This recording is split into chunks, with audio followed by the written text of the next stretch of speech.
Sí, habíamos terminado de ver ya los ejemplos de los potenciales eléctricos de distintas distribuciones. Habíamos visto los potenciales, por ejemplo, eléctricos de cargas puntuales, de un conjunto de cargas puntuales. Así como acá íbamos analizando en un par de puntos cómo se comportaba, y después pasamos a cómo se encara el tema para una distribución continua de carga, no cargas aisladas, y que es lo que vamos a ver ahora. Acá habíamos hecho un problemita, que acá todavía tengo hecho cómo armábamos la barrita con elementos diferenciales de carga, y cómo íbamos analizando para llevar matemáticamente todo eso, para obtener con la integral el potencial total en un dado punto. Pero voy a bajar el volumen un poquito ahí está. Y bueno, del comportamiento del campo y las superficies equipotenciales, cómo eran, cómo se comportaba aquí el potencial eléctrico y el campo eléctrico de una distribución esférica de carga. Habíamos visto que el campo valía cero es un conductor. Por eso el campo vale cero adentro, tiene un salto, el campo tiene un salto desde cero hasta este valor que es Q sobre R cuadrado, acá en el borde, y luego desciende como 1 sobre R cuadrado. Y el potencial eléctrico adentro era constante, como habíamos visto, ¿no? Recuerden que pasar de uno al otro es una derivada. Y al revés es una integral. Bien, entonces para que el campo sea cero, el potencial debe ser constante adentro del conductor, y luego descendía como KQ sobre R, fuera de la esfera. Entonces esto lo repito porque es interesante y muy útil, saber que fuera de una distribución esférica de carga, tanto el campo como el potencial se comportan como el de una carga puntual, en donde toda la carga esta que está en la esfera estuviera concentrada en el centro.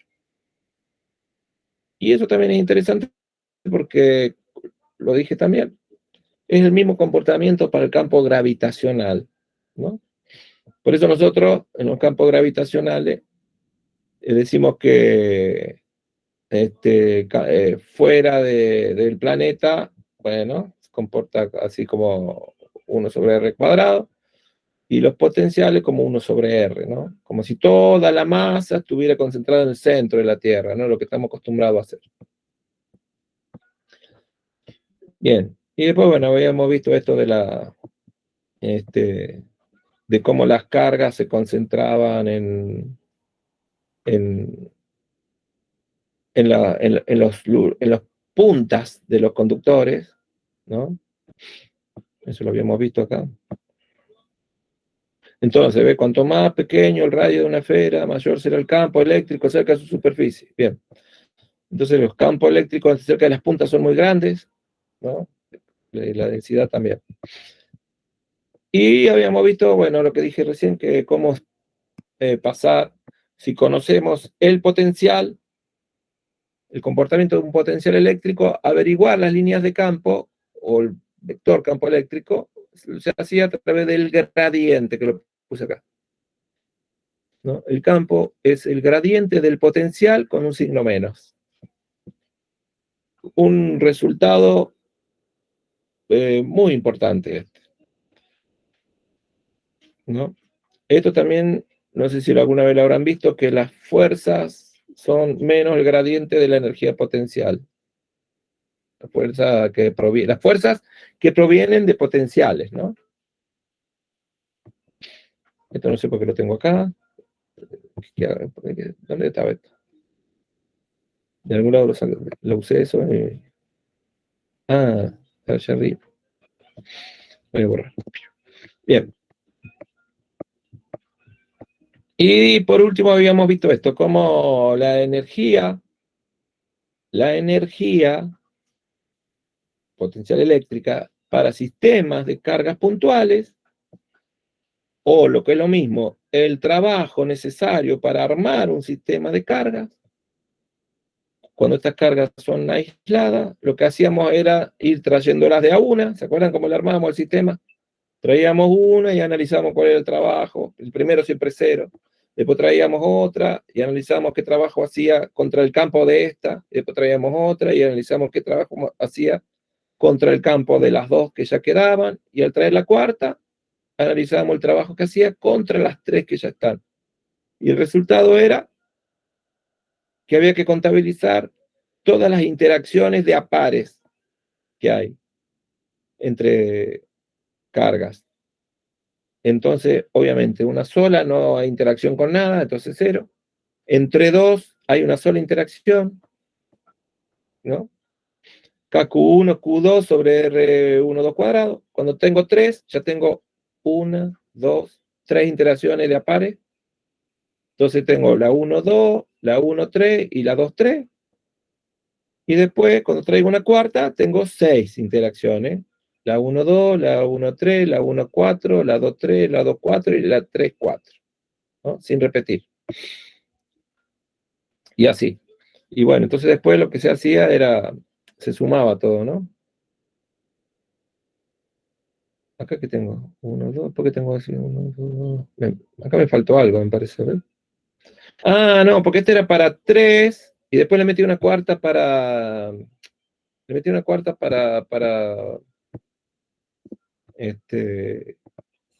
mostrar lo que pasaba con 4, pero lo que está calculado acá es para 3. Este es para 3, ¿no? 1, 2 y 3. Bien. Bien, mejor, menos mal que me di cuenta porque si no quedaba confuso eso.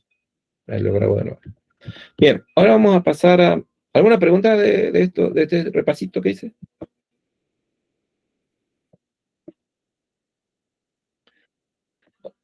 Lo que pasaría a hacer ahora, tengo un conjunto acá de ejercicios donde aplicábamos distintos de estos conceptos. No son muchos ejercicios. Bien, entonces tenemos uno acá. Dice, una lámina infinita de carga con una densidad de carga de 0,12 microcoulomb por metro cuadrado, ¿no? Y bueno, punto A. Dice, bueno, dibujar la línea de campo y las superficies equipotenciales. Y después, bueno, ¿cuál sería la separación entre superficies equipotenciales, entre las cuales habría una diferencia de potencial o de voltaje de 48 voltios? Bien, entonces, bien, para resolver ese problema, bueno, dice, o volvamos a leerlo, a ver, lo voy a hacer más grande. ¿Se ve bien ahí? Sí. Bien, bien, bien. Entonces, este sería un corte de la, a ver qué dice, una lámina infinita de carga, bien, con carga, con densidad, bueno, con densidad acá se ve que es positiva, ¿no? Bueno, me da el dato, la densidad, bueno, entonces sería hagamos un corte. Este sería un corte de la lámina, que acá en realidad, a ver si puedo, a ver, no tengo uno, porque cuando es infinito, los bordes no se hacen así, los bordes, viste que se hacen como para demostrar que no es el final, no tiene borde, obvio, porque es infinito, ¿no? Ah, no tengo acá el dibujo, ah, claro, no existe ese dibujito, a ver, no. A ver si está acá.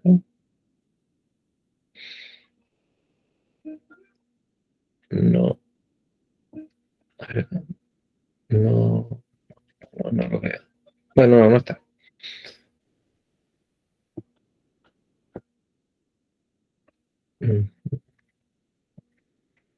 Bien. Bueno, cuando no tiene fin, no se hace una cosa recta acá, sino que se hace ¿no? Un dibujito acá medio como en forma de S, ¿no? Para denotar que no termina ahí. Bueno, supongamos que es infinito. Y recordemos, tenemos que recordar, ¿eh? Porque recuerden que para averiguar el potencial necesito saber el comportamiento del campo, ¿no? O la forma del campo o su expresión matemática. Y bueno, y una lámina grande, o porque infinito no existe, sino que sería algo grande, eh, pero le llamamos la lámina infinita de carga como un concepto, como algo conceptual, digamos. Bien, habíamos visto que el campo producido por una lámina de carga muy grande o infinita era uniforme y constante, ¿no? Y perpendicular a la superficie de la lámina, digamos, ¿no? Y si la carga era positiva, ¿no? Como es este el caso, entonces, bueno, las líneas de campo serán salientes, ¿ok? Y va a valer lo mismo a cualquier distancia, ¿no? Si lo mido acá o lo mido más lejos, va a valer siempre lo mismo, porque esto no sería así en el caso, por ejemplo, este que yo he dibujado, que ha dibujado una lámina finita, obviamente. En el caso de yo alejarme de una lámina finita, ¿no? Ya desde este punto de vista, uno vería más chico a la lámina, ¿no? Vos te vas alejando por ejemplo, de una hoja o de un cuaderno, ¿no? Vos lo tenés cerca y lo ves grande, y a medida que lo alejas, lo vas viendo cada vez más chico. Entonces, al ver la fuente más chica, obviamente se va achicando el campo, ¿no? Y a medida que me alejo, se va achicando más. Pero, como esta lámina es infinita, yo por más que me aleje, no la voy a ver más chica. La voy a seguir viendo grande, inmensa. Por eso es que el módulo del campo, ¿sí? La intensidad del campo, no cambia con la distancia. Esa sería como una especie de explicación, digamos, de por qué. Tampoco voy a tener efecto de borde, porque en este caso, fíjate, obviamente, si este fuera el borde, ¿no? Y no fuera infinito, obviamente el campo aquí sería así, ¿no? Y el campo acá sería como así, ¿no? Se iría doblando. Eso se le llama efecto de borde, sería eso. Pero como bueno, como en nuestro caso, para evitar esos efectos de borde, que nunca son agradables, tomamos cargas, digamos, una lámina infinita. Bien, para analizar nada más lo que pasa en cercanías de la lámina y lejos de los bordes. Bien, y habíamos dicho que el campo era constante y uniforme y dependía de la densidad de carga, nada más, ¿no? Y el campo, habíamos visto también que valía sigma sobre 2 epsilon 0, el de una placa. Cuando poníamos dos placas con cargas opuestas, el campo en el medio valía el doble de esto, se sumaban el de los dos. Y por fuera valía cero, que es el campo en el centro de un condensador de placas planas. Eso lo vamos a ver ahora en la unidad que viene cuando veamos condensadores. Bien, bien, entonces esa es la forma. Dibujar esquemáticamente la línea de campo. Bueno, la línea de campo, bueno, en realidad yo acá no dibujé línea de campo, estos son vectores campo, ¿no? Las líneas de campo en realidad se dibujan como, bueno, como flechas, ¿no? Como líneas, sí. Esas serían líneas de campo, ¿no?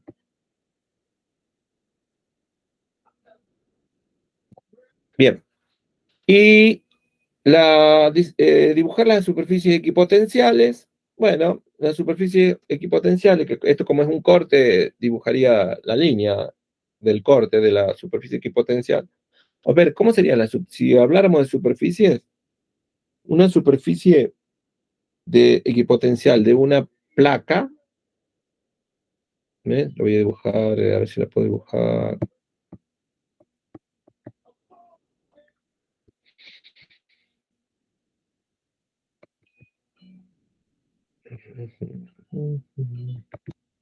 Bien, ahí tendría, por ejemplo, una placa, supongamos que una placa grande, ¿no?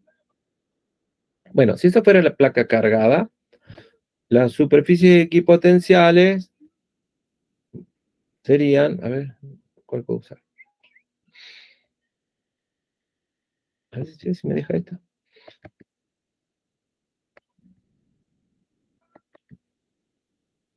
Bueno, serían, no me deja.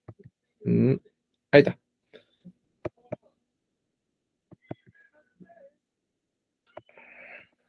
Voy a cambiar el color.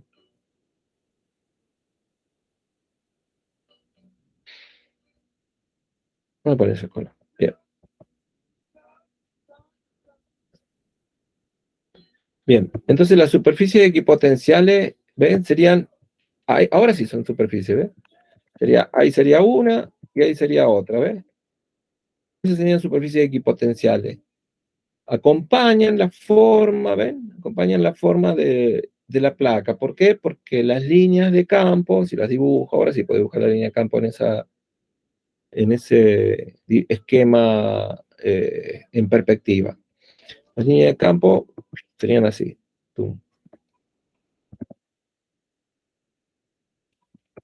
¿No? Y las superficies equipotenciales tienen que ser perpendiculares siempre a las líneas de campo, ¿no? Entonces ahí tengo superficies equipotenciales y perpendiculares a la línea de campo, que son salientes en este caso.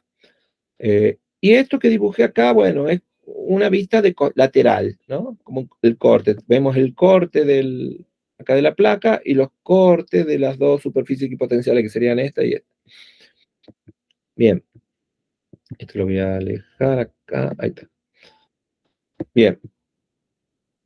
Y después pregunta, ¿cuál es la separación entre las superficies equipotenciales que difieran en 48 voltios? Por ejemplo, acá, recordemos que los potenciales de cargas positivas son positivos, son potenciales positivos y que disminuyen, ¿no? A medida que nos alejamos de la fuente. Bien, y también tenemos que recordar que lo calculamos, que la diferencia de potencial para un campo uniforme era delta B igual a E por D. Esto que está acá. En realidad era delta B igual a menos E por D, pero bueno, para evitarme el lío con los signos, espere, esto con acento. Ahí está. Para evitarme el lío con los signos, yo pongo, bueno, que el módulo, o sea, el módulo de la diferencia de potencial es E por D, para evitarme el lío de los signos, pero en realidad era menos E por D. Eso lo hicimos, ese cálculo lo hicimos en teoría, no sé si se lo acuerdan, cuando empezamos a hacer los cálculos de las distintas, a ver, ¿dónde estaba? Superficie, bla, bla, acelerando el electrón, diferencia potencial, acá, diferencia potencial de un campo uniforme, ¿ven?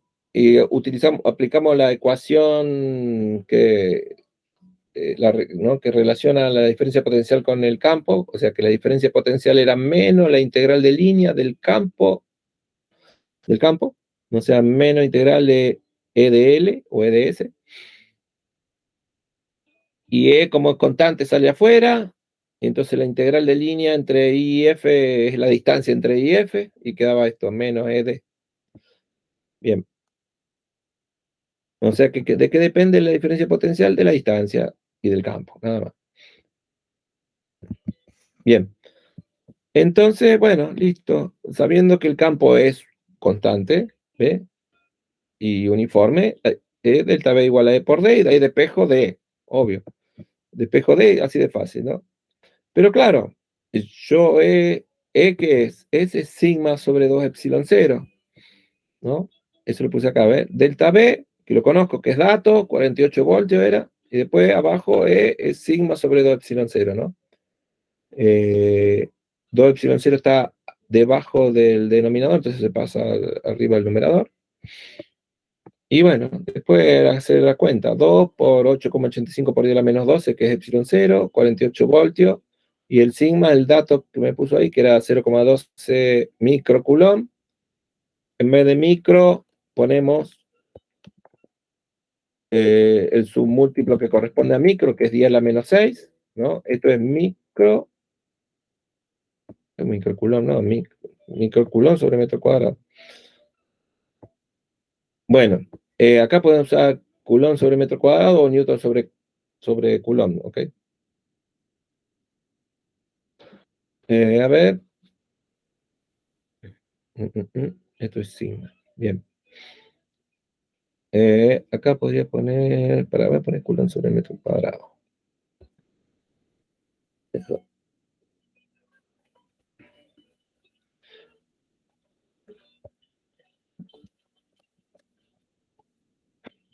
Bien, y bueno, me faltaron la unidad del epsilon 0, que no me la acuerdo. Bueno, y si hacen la cuenta, fíjense, les da 7,8 por 10 a la menos 7 milímetros. ¿Ven? O sea, fíjense, 7 milímetros es la separación entre. En 7 milímetros, nada más, menos de un centímetro, cayeron casi 50 voltios. ¿Ven? Esa lectura también es útil, aunque a veces no sirva de nada, pero es útil aprender, acostumbrarse, digamos, a hacer ese tipo de lectura. ¿Esto qué significa? Que en 7 milímetros, de acá hasta acá, si estos son 7 milímetros, o sea, ¿sí? En 7 milímetros hay 50 voltios, bastante. A ver si me deja poner otra. No, no me deja. Bueno, acá. Bien. Fíjense, ya en el segundo problema ya hablamos de dos placas paralelas, que es justamente lo que hablé hace un rato, ¿no? Dos placas paralelas con signos opuestos. Bien, entonces esto que termina siendo un sistema que se llama condensador de placas paralelas o capacitor de placas paralelas. Dos placas paralelas y grandes, bien, ya no me dice que son infinitas, pues bueno, son grandes, separadas por 12 centímetros, con cargas iguales. O sea que si son iguales, tienen la misma carga, que tienen la misma densidad, pero con densidades de signos opuestos, ¿no? De distintos signos. Bien, eso me describe el sistema. Dos placas de signo, con cargas de signo opuesto, separadas a 12 centímetros. Dice, un electrón se sitúa en el medio, ¿no? Entre las dos placas. Y cuando está situado en ese punto, podemos medir que experimenta una fuerza de 3,9 por 10 a la menos 15 newton. O sea, una fuerza muy, muy pequeñita, ¿no? Bien, pregunta, ¿cuál es el campo eléctrico en esa posición? Segundo, ¿cuál es la diferencia de potencial que hay entre las placas? Bueno, volvamos a el método que utilizamos para resolver problemas de física, ¿no? Primero un esquema, dice, bueno, vengo acá y dos placas paralelas, bueno, con signos opuestos, bien, entonces las dos placas, una signo más, otra signo menos, bien. Si eso ya me permite a mí decir que en el medio hay un campo de esta forma, ¿no? Hay un campo que va desde la positiva hacia la negativa, ¿ok? Y bueno, pongo un electrón, dice que tiene un electrón en el medio, y siente una fuerza. Bien. Ahora, esa fuerza que siente ese campo, ¿hacia dónde va? Perdón, esa fuerza que siente ese electrón por estar en el campo, ¿hacia dónde va? Si este es el campo, ¿no? La fuerza, bueno, voy a escribir las ecuaciones que voy a usar. Eh, por ejemplo, puedo usar, bueno, la relación que hay entre la fuerza y la carga, ¿no? Y el campo. Entonces tenemos que, sabemos que la fuerza eléctrica es Q por E, o sea que el campo es F sobre Q, esa es la relación. Esta es una ecuación del tipo vectorial, es una ecuación vectorial esta. Eso lo que me dice es que si la carga es negativa, este signo menos, me va a cambiar el sentido de estos dos vectores. Entonces, para esta carga negativa, el campo es opuesto la fuerza es opuesta al campo. ¿Eh? Entonces, si el campo es para abajo, el electrón va para arriba. Obvio, ¿no? Porque el electrón se ve repelido por las cargas negativas de abajo y se ve atraída por las cargas positivas de arriba. Bien, esta flecha no sé para qué está ahí. Bien, entonces siendo una fuerza bien hacia arriba. Bien, calcule bien, entonces si conozco fíjense, si conozco la fuerza y conozco la carga, ya está, conozco el campo con esta ecuación. Listo, entonces hago la cuenta, ¿ven? 3,9 por 10 a la menos 15 newton dividido la carga del electrón, que es 1,6 por 10 a la menos 19. Hasta acá, si yo hago esta cuenta, que me da ese número, 24.375 newton sobre coulomb, hasta acá, esta cuenta expresada así como la he hecho yo, no es de esto, porque esta es una ecuación vectorial y yo acá estoy haciendo una cuenta de algo escalar, ¿ven? Bien, porque para que sea vectorial, bueno, debería darle dirección y sentido, ¿no? Porque la fuerza, se debería acá poner un sistema de referencia, decir, no sé, Y apunta para arriba, entonces la fuerza está en sentido Y, ¿no? Entonces acá debería poner un versor Y,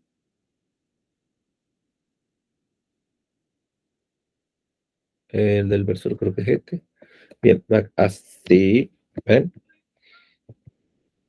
Ok, y en ese caso, a la carga del electrón le debería poner el signo menos. Entonces ahora esto, fíjense en qué se transforma, en el signo menos acá y el versor que me da la dirección y el sentido. ¿No? Lo he dicho el sentido. La dirección. Ahí está. Uno. Ahí. Bien.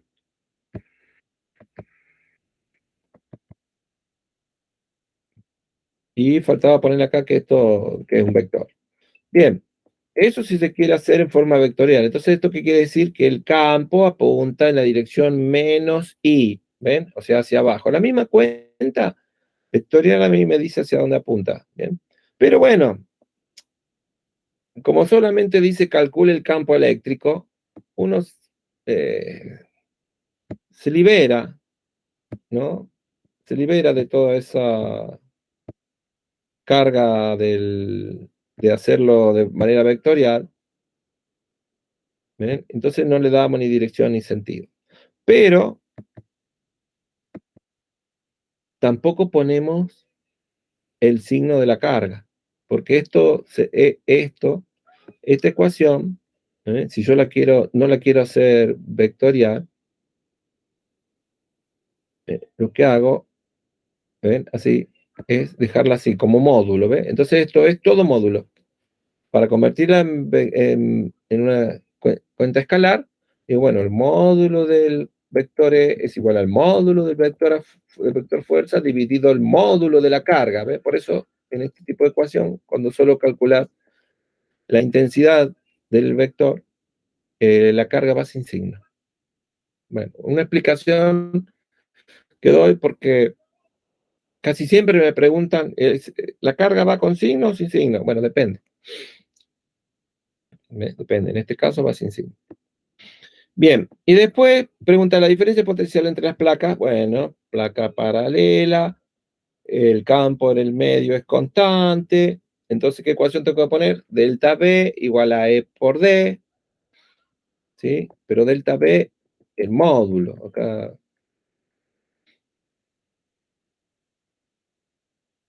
este sería el módulo de delta B, sin importarme el signo. Acá está. El módulo de delta B igual a E por D. Si el campo es uniforme.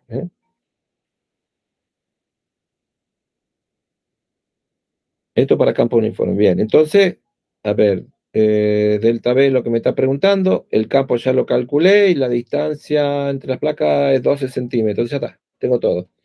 Entonces, bueno, E por D, bueno, este es E que calculé antes, y los 12 centímetros me da que la diferencia de potencial que hay entre las placas, ¿no? Entre los 12 centímetros, es de 2.925 voltios, ¿eh? Porque Newton por metro sobre Coulomb es volt. Bien.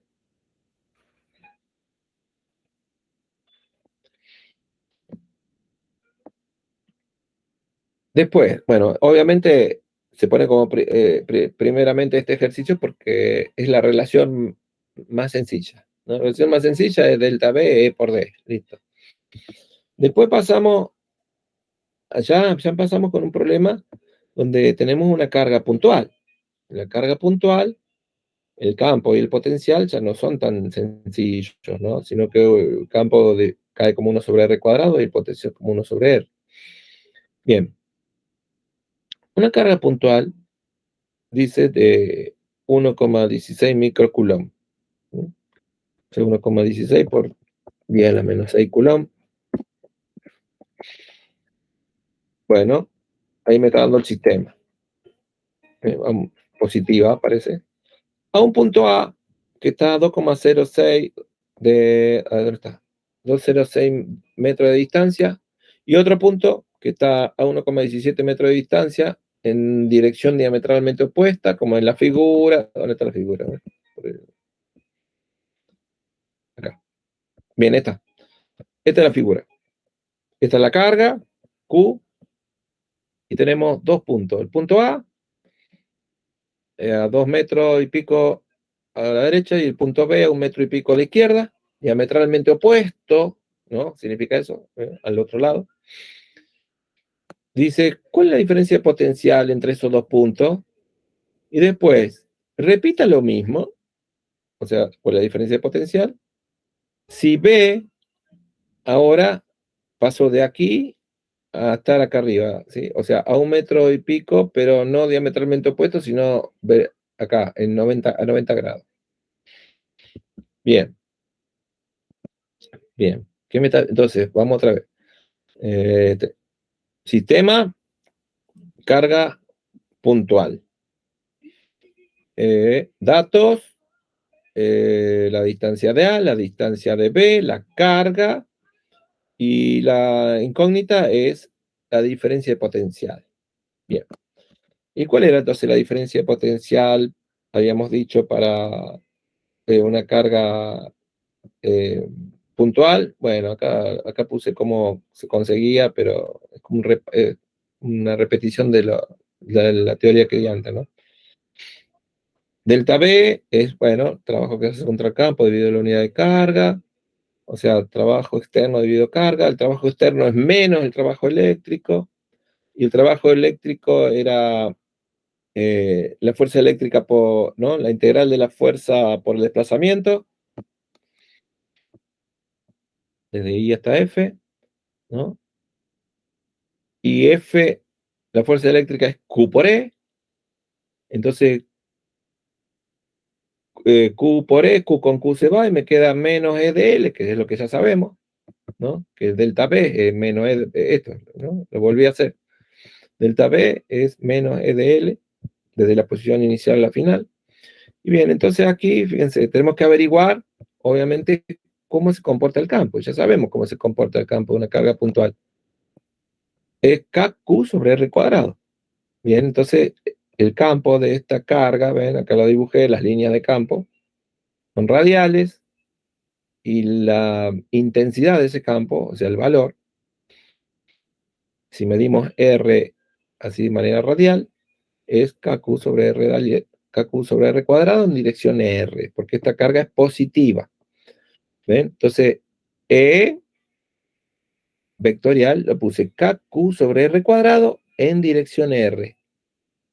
Bien, y la integral de línea es, bueno, vamos a recorrerlo en dirección radial, porque me conviene, nada más. Es R de R. De L es R de R, ¿sí? Porque voy a recorrerlo en dirección radial. Bien, entonces, esto es fácil, porque acá te queda R versor R es 1. Entonces, ¿qué te queda? K y Q son constantes, salen afuera, y queda dr sobre R cuadrado, con un signo menos, ¿no? Menos dr sobre R cuadrado, con KQ afuera, entre la posición inicial y la posición final. Bien, integrar eso, esto es R a la menos 2, ¿no? Entonces resolver esa integral, R menos 2 más 1, es R a la menos 1, dividido menos 1. Bien, entonces es 1 sobre R con un signo menos. Ese signo menos con este signo menos se va, se anula y queda KQ sobre R, nada más. Entre la posición inicial y final. Bien, regla de Barrow. Entonces, resolvemos y ¿qué queda? KQ sobre R final menos KQ sobre R inicial. KQ sobre R final menos KQ sobre R inicial. Bien. Ok. Y ahora que decíamos, bueno, decíamos que el punto inicial lo ponemos en el infinito para que valga 0, ¿no? Acá, así me saco todo esto con signo menos, le digo que vale 0 en el infinito. Y acá en el final es cuando llego desde el infinito hasta un punto R cualquiera. R final y un punto R. Entonces, ¿qué queda? Queda nada más que KQ sobre R acá. Y esto se me hace 0. Entonces, eso me daba, esto es lo mismo que vimos en teoría, ¿no? Que el potencial de una carga puntual es KQ sobre R. Bien. Esa es la ecuación que voy a usar, ahora. Bien. Ahora, delta B es, bien, delta B, él me dijo lo que quería calcular, decía BA menos BB, acá, BA menos BB, bien. Delta B, que es lo que me pide, BA menos BB, bueno, es el potencial evaluado en A, o sea, KQ dividido RA, menos el potencial evaluado en el punto B, o sea, KQ sobre RB, bien.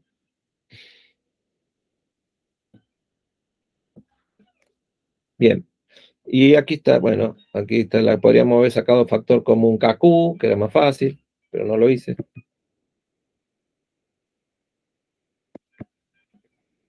A ver si me entra toda la cuenta acá. Ahí está.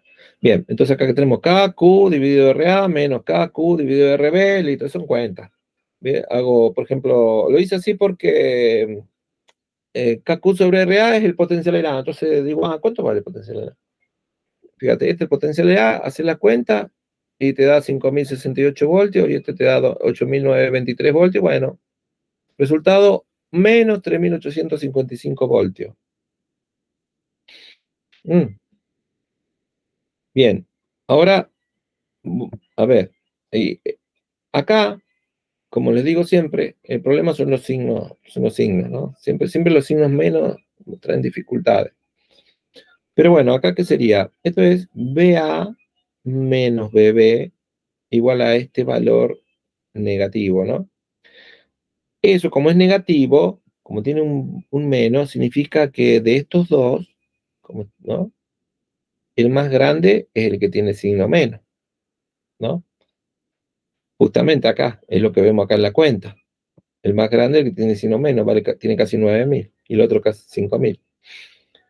Eso significa que el potencial acá en B, ¿no? Que dice B, es el más grande, ¿sí? El potencial en B es el más grande, porque está más cerca de la fuente. ¿Ven? Entonces, bien, está bien hecho la cuenta. Bien. Luego, dice, bueno, evaluémoslo con el punto B, en la misma distancia, pero acá arriba. Bien, a priori, conociendo la teoría,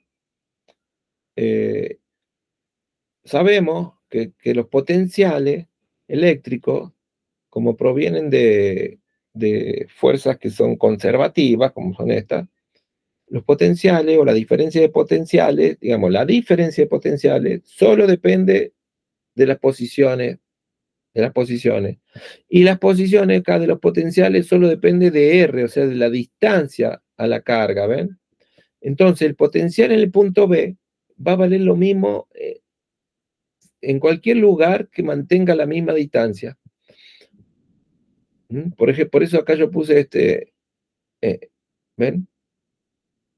Yo esto lo puedo, uy, perdón, a ver si puedo mover esto.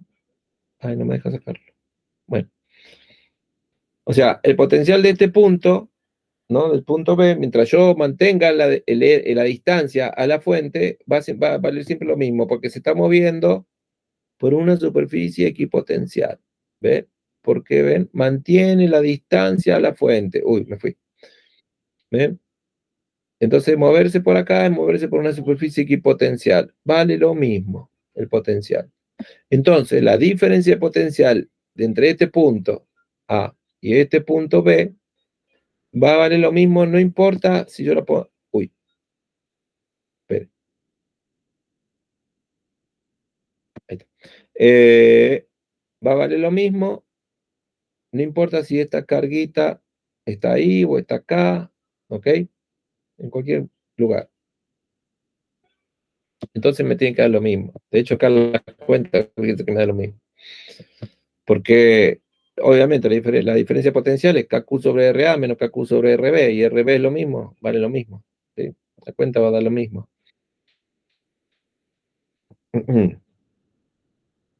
Y otra cosa que se puede decir de esto es que al fíjense, moverme acá, moverme por acá implica no cambiar la diferencia de potencial. O sea, la diferencia potencial al moverme por acá vale cero, porque me mueve una equipotencial.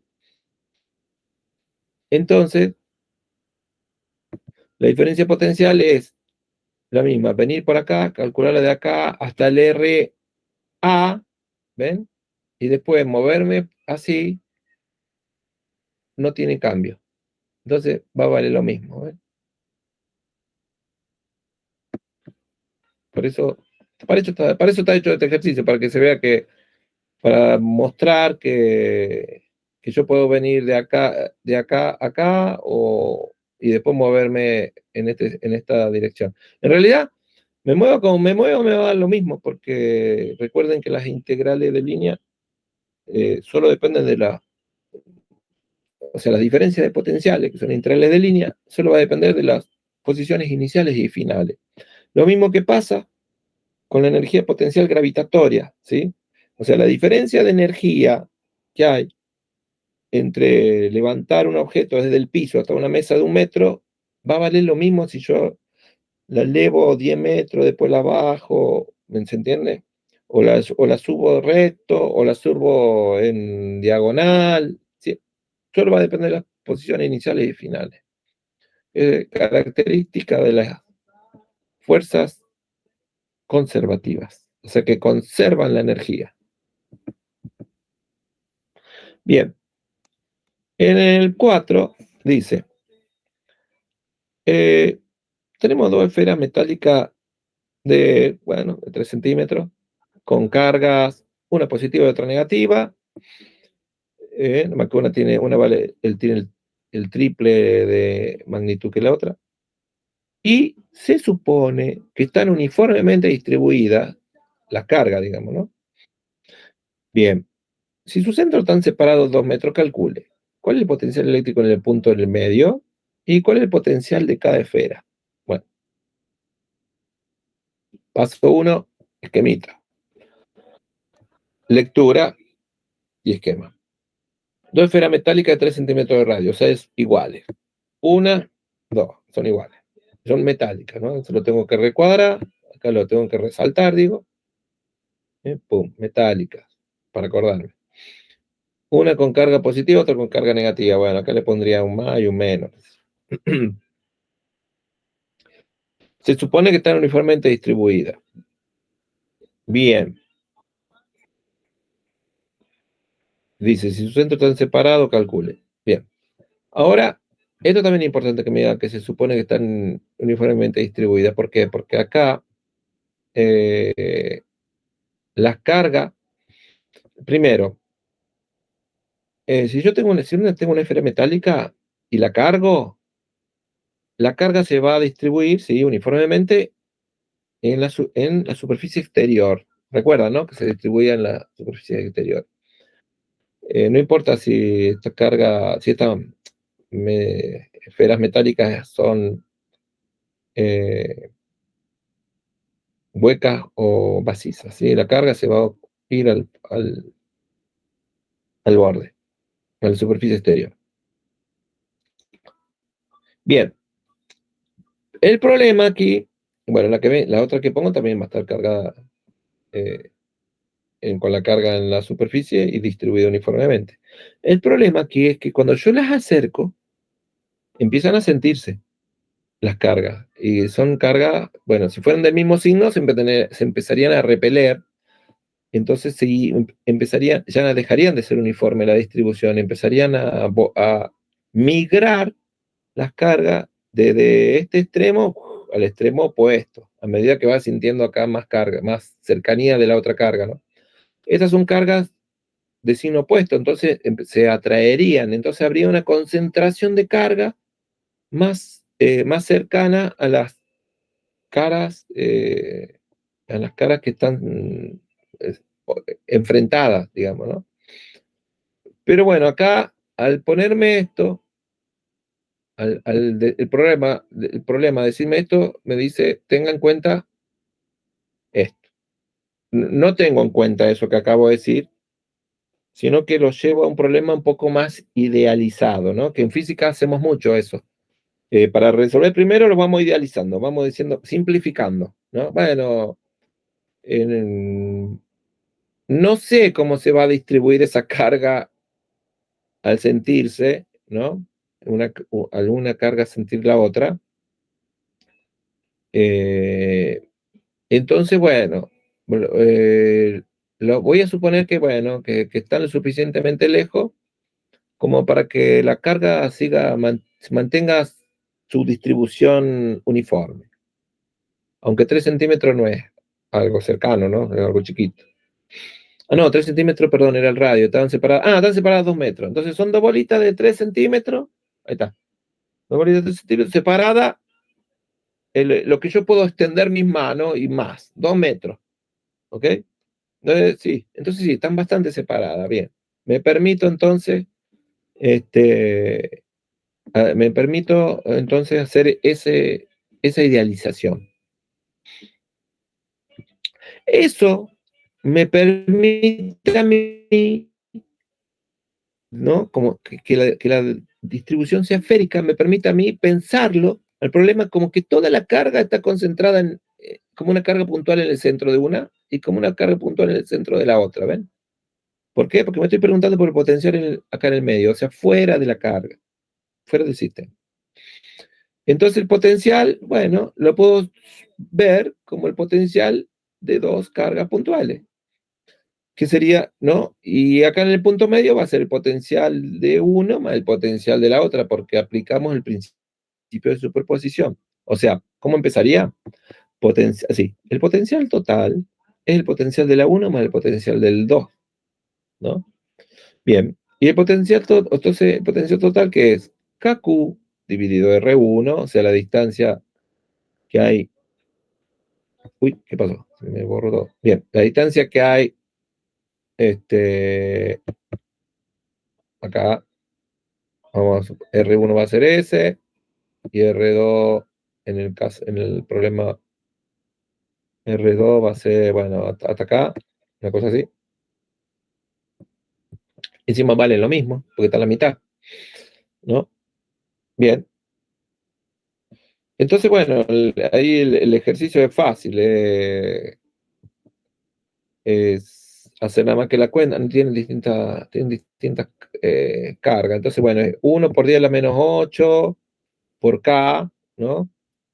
K era 9 por 10 a la 9, por 1 por 10 a la menos 8, dividido 1 metro. Bien. Y la otra es 9 por 10 a la 9, por la otra carga, menos, esta sí va con signo, porque esta sí va con signo, porque los potenciales de cargas positivas eran positivos y los potenciales de cargas negativas eran negativos.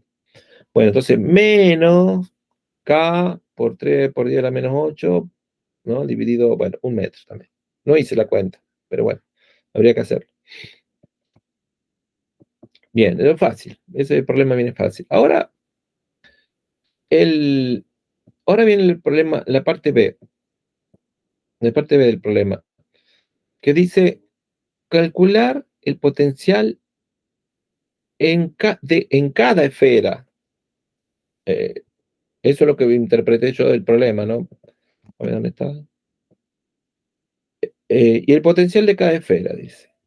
Eh, yo supongo que me quiere decir ese problema, si bien debería decir el potencial en cada esfera, dice el potencial de cada esfera. Está medio ambiguo porque si el potencial debido a cada esfera es muy fácil, digamos, es KQ sobre KQ1 sobre R1 nada más, ¿no? Acá en el medio, KQ1 sobre R1 y KQ lo mismo que hice antes, más que antes estaba sumado.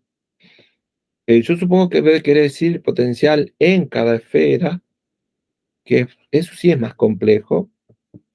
Bien, entonces primero tengo que ver, no sé, ver cuál es el potencial en, cuál es el potencial, espera, en, en una de las esferas, en el borde de una de las esferas, eso digo. Por ejemplo, ¿cuál es el potencial que hay, no sé, en la esfera 1, por ejemplo, ¿no? Podría preguntar, ¿cuál es el potencial que tiene la esfera 1? Recuerden que las potenciales acá son constantes. El campo vale cero, las potenciales son constantes. Bien, entonces, ¿cuál es el potencial en la esfera 1? Bueno, el potencial en la esfera 1 es el potencial debido a ella misma, ¿no? A la carga que tiene a su alrededor, más el potencial de la otra, ¿no? Porque los potenciales son, ¿no? Se suman, ¿no? Entonces, este sería el R2. Y otra vez, bien, ¿cuál es el potencial de la esfera? eh, el potencial de cada esfera, solamente debido a su carga, era K por su carga dividido su radio. ¿Se acuerdan de eso? Acá tengo. ¿Ven? Entonces, tengo el potencial, por ejemplo, acá es KQ1 dividido R1 grande, ¿no? Es el radio R1, más el potencial de esta otra, que sería KQ2 dividido la distancia que hay desde el centro de la carga esfera, digo, hasta el borde de esta esfera. Y eso es D menos R1, ¿ven? ¿No? La distancia que hay desde acá, porque D es la distancia que hay entre ambos centros, que vale 2 metros. Creo. Bien, entonces sería el potencial debido a ella misma, que es KQ1 dividido R1, mayúscula, o sea, KQ1 dividido 3 centímetros, más el potencial de la otra, KQ dividido 2 metros menos 3 centímetros. ¿Ven? Esta es la distancia. Listo. Habría que hacer esa cuenta. Se suman esos dos potenciales. Bien. A ver, ¿cuánto me queda? ¿Cómo van? ¿Está cansado? Usted viene de una clase, ¿no?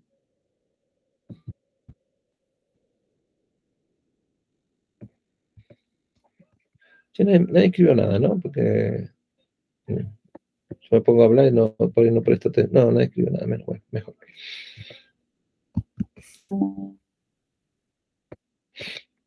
Bien, a ver cuántas me queda, así lo dejo una parte. 10, son 10 problemas. Bien, entonces vamos a hacer hasta el quinto.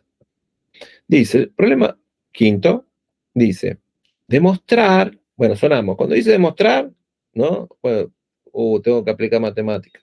Bueno, demostrar que el potencial eléctrico en un punto del eje Z de un anillo de carga, un anillo, bien, con carga Q y con radio A, tiene esta expresión. Ok, bien, así cortito el ejercicio.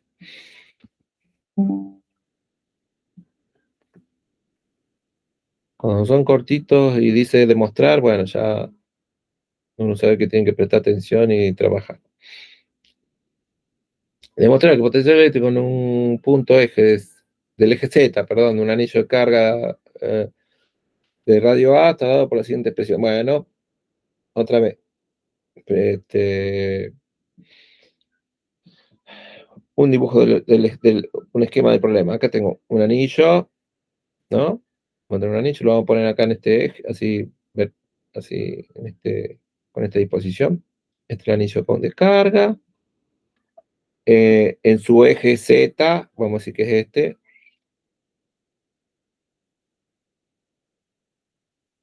Cuando dice el eje Z, por lo general, todo el dibujo se hace al revés, de como lo hice yo acá. Por lo general se hace vertical, pero bueno, me queda mejor así. Se entiende, ¿no? Que por lo general se hace vertical, ¿no? Se hace con el eje Z para arriba y el anillo acá. Pero bueno, me quedaba mejor así.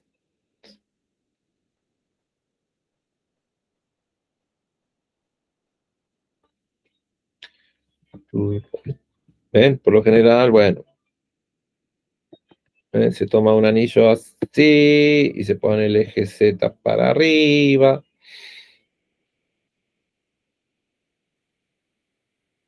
Agarra y dice, bueno, el eje Z está desde el centro, porque es el eje, ¿bien? Y se pone así para arriba, ¿ok? Y en esa dirección, a una distancia Z, donde el anillo tiene radio A, bueno, pero bueno, yo lo hice acostado, es lo mismo. Bien, entonces acá tenemos el anillo, acá una distancia Z, acá donde dice esta cruz, ahí vamos a calcular el campo. Bien, esta es una distribución, ya ahora tenemos una distribución continua de carga, ¿no? Porque un anillo cargado, con una carga Q. Bien, y utilizamos el mismo sistema que utilizábamos, o método, mejor dicho, que utilizamos para calcular el campo de una distribución continua de carga. Exactamente igual. Nada más que en vez de campo, calculamos potencial. Bien, entonces, ¿qué hacemos? Tomamos un elemento diferencial de carga, de Q, acá, bueno, ese que dibujé ahí naranjita, que se va a comportar como una carga puntual que produce un potencial acá igual al potencial de una carga puntual. Eso ya lo dijimos. Bien. Luego, para conocer el potencial total, integramos armando el sistema, ¿no? Integramos lo que tengamos que integrar para armar el sistema. ¿Cómo hacemos eso? Bueno, un elemento diferencial de carga de Q produce un potencial eléctrico. Acá, de Q le voy a poner negrito. Produce un potencial eléctrico igual al de una carga puntual, que va a ser un diferencial potencial eléctrico, o potencial eléctrico diferencial. ¿Por qué? Porque es un elemento diferencial. Bien. Entonces, en vez de P, no sé por qué puse P en vez de B, porque el elemento diferencial, estamos diciendo así. Bien. Un dB igual a K de Q sobre R, porque B era KQ sobre R, ¿no? Entonces acá va a producir un elemento diferencial de potencial de B igual a K de Q sobre R. Y luego para el potencial total, vamos a ponerle B, total, integramos, armando el sistema. Acá estoy integrando de Q. Entonces desde carga 0 hasta completar toda la carga. ¿Ven? ¿De qué? De esto. Ahora que, bueno, hay que transformar este de Q igual que antes. Hay que transformar este diferencial Q en elementos diferenciales geométricos, ¿no? Que me permitan armar el sistema, que en este caso es un anillo. Bien, ¿cómo lo hacíamos siempre? A través de la densidad de carga, ¿no? Esta que tenemos, bueno, esto como es un anillito, si es un anillo que lo podemos considerar unidimensional, vamos a usar una densidad lineal de carga, lambda, que es Q sobre L. Pero acá Q, para Q, ¿qué pongo? Q mayúsculo o Q minúsculo. No, Q minúsculo. Bien, la carga total es Q dividido la longitud total del anillo. Bien, y la longitud del anillo es 2pi por A, ¿no? 2pi por R. En este caso el radio era A, entonces la longitud total es 2pi por A, ¿no? Bien, esa misma densidad la hago con dQ y dL, ¿no? Este dQ subtiende un ángulo de θ y está ocupando un... ¿Por qué no me da? Ah, porque estoy seleccionando la cosa. Bien. Está ocupando un diferencial de línea. A ver si lo puedo poner.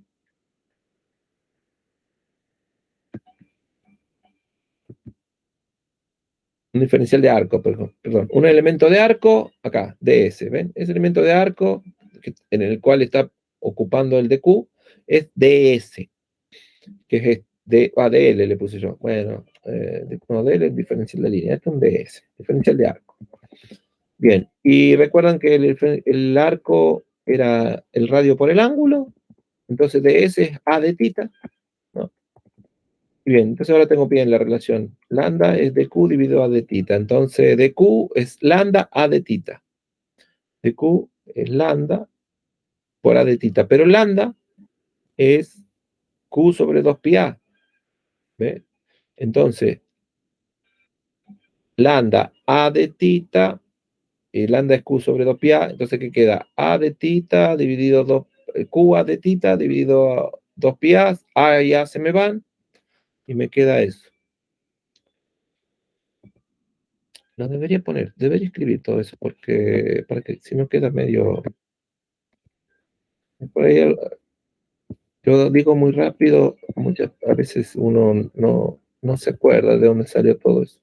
Bien, entonces dije que dq es lambda a de θ. Bien.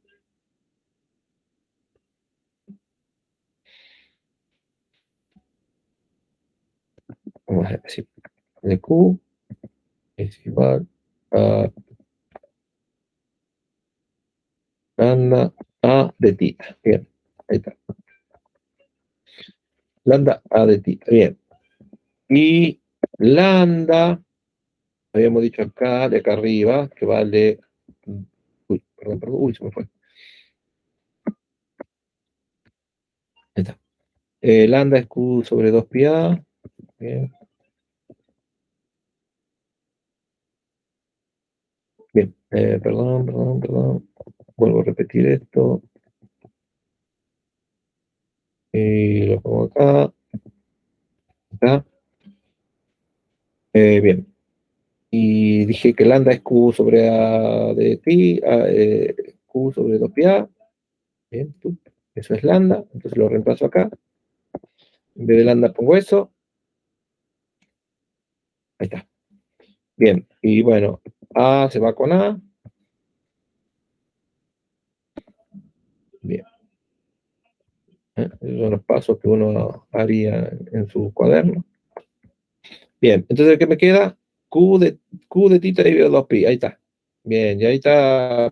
Bueno, ahora se entiende bien por qué está hecho esto. Bien, entonces el dq ahora se transformó en, fíjense, bien, yo para armar el anillo, ¿qué hago acá? Para armar el anillo, ¿qué voy variando?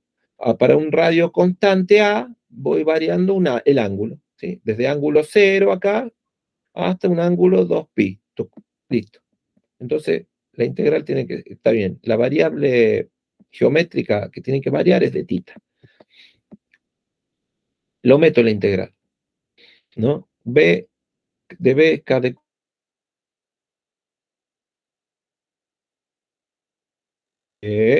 Luego lo transformo al de Q como Q sobre 2pi por de tita.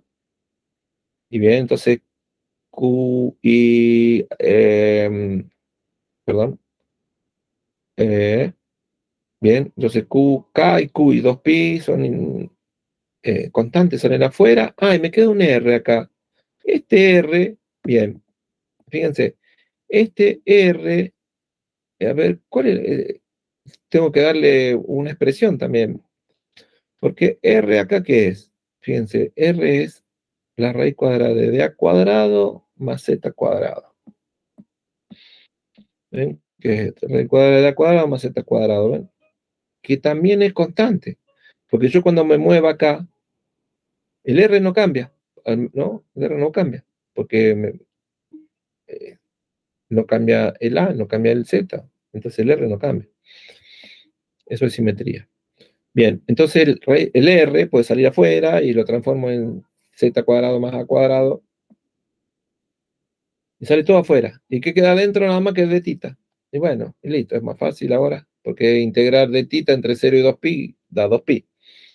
Bien, y ese 2pi, fíjense, que es el resultado de la integral, se me va con el 2pi que me había quedado del dq. Eso se me va. Bien, entonces, ¿qué me queda acá? Q dividido la raíz cuadrada de Z cuadrado más A cuadrado, pero acá, ¿qué es? Era 1 sobre 4pi epsilon 0, ¿se acuerdan? Bien, entonces 1 sobre 4pi epsilon 0, acá.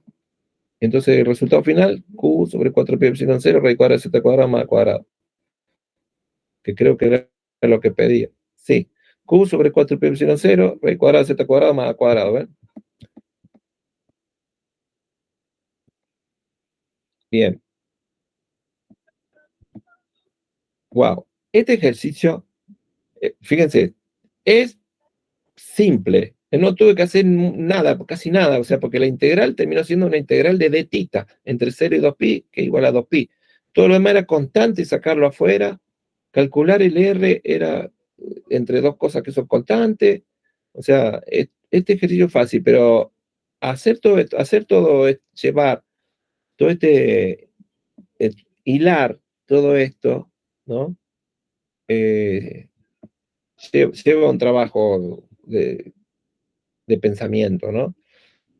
A ver, yo lo hago, bueno, porque tanto lo que hacíamos antes al calcular el campo y luego al calcular el potencial, hay cosas que son siempre más o menos parecidas, entonces, que son esto, ¿no?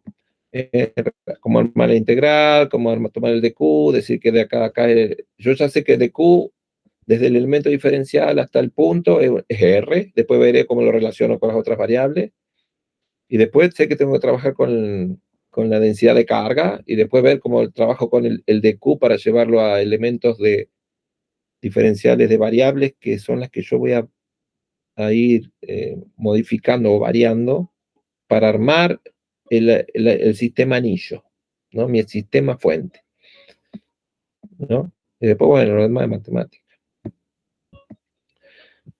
Pero, es más, explicar eso ya me agotó. ¿Y qué me quedaría? A ver, me quedaría hacer lo mismo, pero para un hilo recto, que es parecido. Es más, y lo puedo hacer directamente, lo puedo hacer, me gustó hacerlo con Gauss también. Después de un anillo, un disco. Este ya es un disco, entonces esto ya es una densidad superficial de carga acá. Entonces, acá va a tener integrales dobles, pero acá lo que me pide es, desde el potencial calcular el campo. Más fácil, bueno, tengo que hacer derivadas entonces, porque es el gradiente. Y después me pide, un sistema de cargas puntuales, que bueno, tendré que ver cómo lo armo, y cómo ir sumando las distintas interacciones que hay entre ellos, a 6. Y después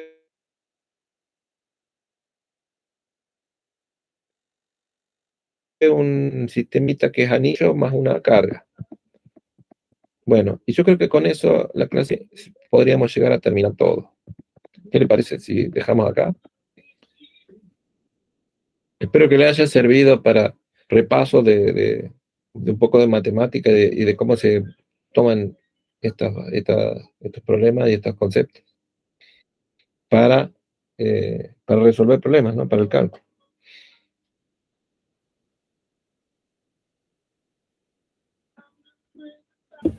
Linda clase, profe, linda clase. ¿Sí? ¿Quedó bien? ¿Quedó claro? Deben estar recansados ustedes, ¿no? Si tuvieran... ¿eh? No, sí le comprendí, igual de cansado. Usted más cansado que estas 2 horas más. Sí, sí, sí, yo estuve dando clase antes y todo.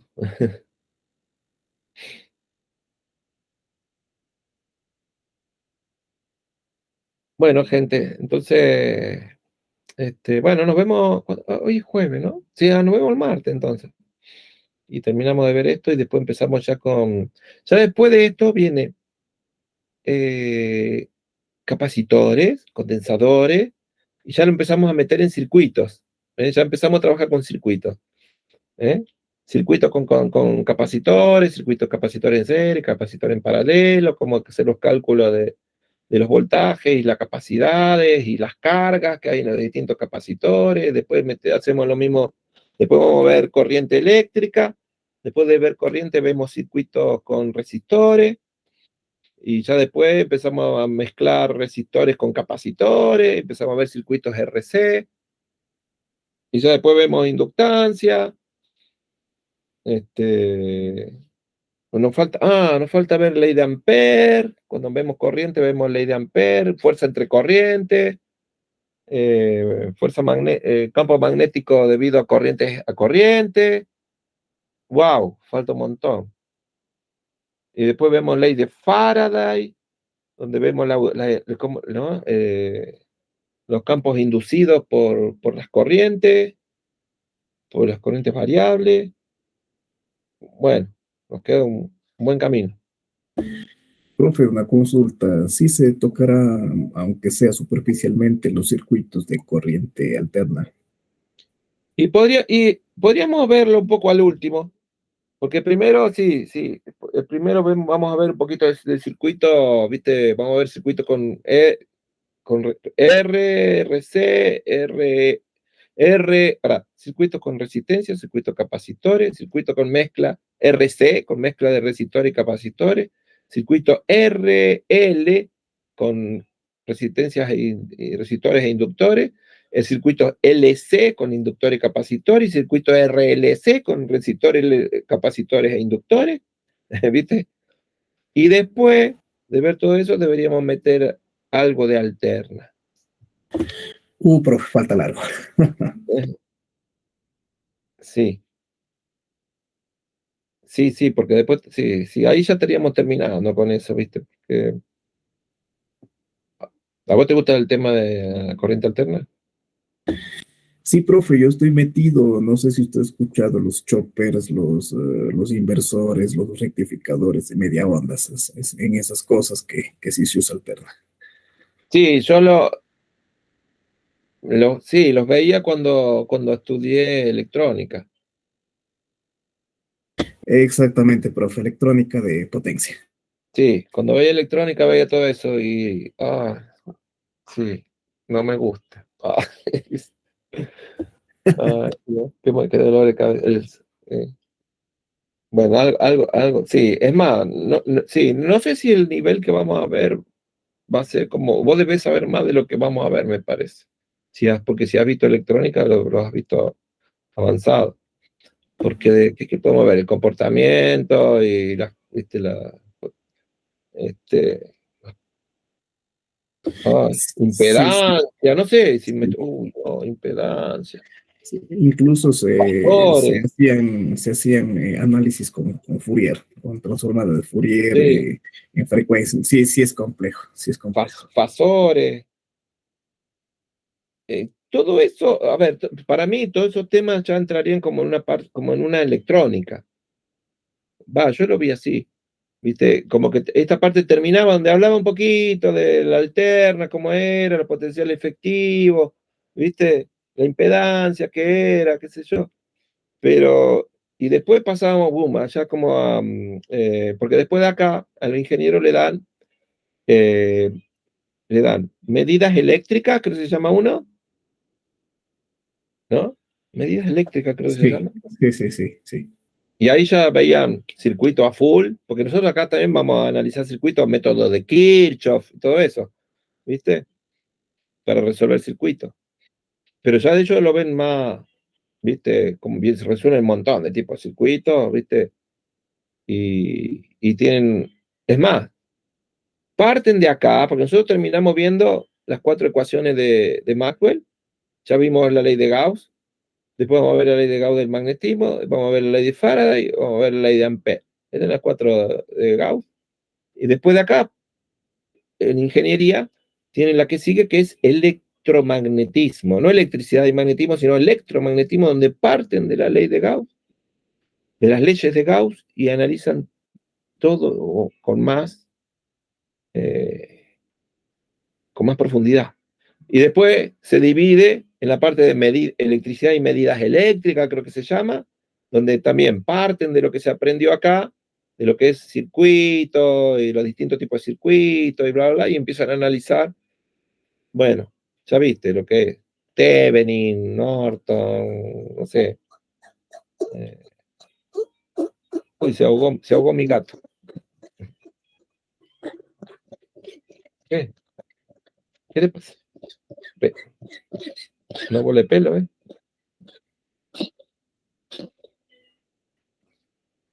¿Está bien? Oh, oh, sí, sí, se va a pasar. Ahí está. Bueno, ¿vos has visto eso? ¿Has visto medidas eléctricas? Eso yo sé que lo ven con más. Sí, se llama instrumentación. Hay una parte que se llama instrumentación. Ahí se ven No, el puente de Whetstone, todas sí. esas cosas, sí. Mm, ajá. El puente, ese puente, el puente de Weston es el que tenés como un rombo y un coso en el medio. Sí, correcto, Ah, correcto. sí, sí, sí. Sí, que no tiene que pasar corriente por ahí. ¿O sí? No, creo que no. Ahí se encuentran, usted coloca un sensor o algo resistivo que Sí. varía y no tiene que haber tensión, hay una tensión, entonces eso indica al instrumento de que algo está pasando y de ahí Claro, claro. empiezan las mediciones. Claro, no tiene que pasar corriente. Yo me acuerdo que no tenía que pasar corriente por ahí. Sí. Uy, cuántos recuerdos. Pero, profe, yo también me he olvidado bastante, no le niego. Bueno, bueno, bueno. Bueno, vamos a ver hasta dónde llegamos. Capaz que alguno después da todo eso, ¿no? Porque estaría bueno que alguien diera también esta cosa más avanzada. Sí, después veíamos diodos, transistores, rectificadores, uf, rectificadores de media onda, rectificadores, ya ni me acuerdo, pero bueno, Bootstrap, ¿has visto Bootstrap? El No lo he escuchado, al menos con ese nombre, no, no, no. Bootstrap era un circuito, porque Bootstrap son las lengüetas de las botas que se tiran para arriba, ¿viste? La lengüeta que tenía a cada lado de la bota para tirar para arriba, porque era algo que como que levantaba el voltaje de ambos lados de no sé, de una cosa, de un circuito, uff, como, sí, electrónica, terrible la electrónica. Con ese nombre no, no le conozco, no. Mm. Bootstrap, a ver si lo veo.